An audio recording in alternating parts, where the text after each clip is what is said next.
अब यहाँ भ्रष्ट होने के चांस हैं कि अगर भोग मिल गए तो हम भ्रष्ट हो जाएंगे। तो हमें चाहिए किसी भी संत महात्मा को अगर अपने घर बुलाए तो घर के जब सदस्य हों तो बुलाए, निमंत्रण दें, पवाएं और दरवाजे तक छोड़े आवे। अगर संत महात्मा को कहीं घर में रुकाना है तो फिर घर के सदस्य 24 घंटे जब तक संत महात्मा रहें वहीं रहना चाहिए।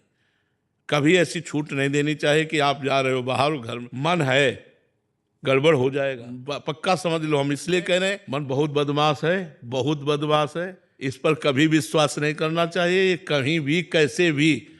और ये बड़ा बुद्धिमान है कि पकड़ में ना आवे। कुछ नहीं बिगड़ेगा, केवल बात करनी है, चलो कुछ नहीं, केवल मुस्कुराना है, हंसना है, खेल। धीरे धीरे धीरे धीरे वो भ्रष्ट हो जाता है। एक महात्मा थे, हम कई बार सुना चुके हैं, वो नहर में खड़े होकर भजन करते थे। गंगा नहर, नहरें नहीं निकलती तो नहर में खड़े होकर भजन करते थे जल में, और निर्वस्त्र रहते थे। बड़ा कष्ट सहा जाता है, ठंडी गर्मी सर्दी बरसात। वो महात्मा का जब प्रभाव हुआ तो लोग आने जाने लगे। अब लोग टिफिन लाने लगे, फिर प्रसाद पवाने लगे, फिर धीरे धीरे लोग प्रार्थना करने लगे, महाराज जी माताएं बहनें आती, कपड़ा पहन लिया, तो लंगोटी लगाने लगे। फिर प्रार्थना करने लगे, महाराज जी आप जैसे संत अगर हमारे घर नहीं जाएंगे तो घर किस काम के, घर तो पवित्र होते हैं, आप जैसे संत।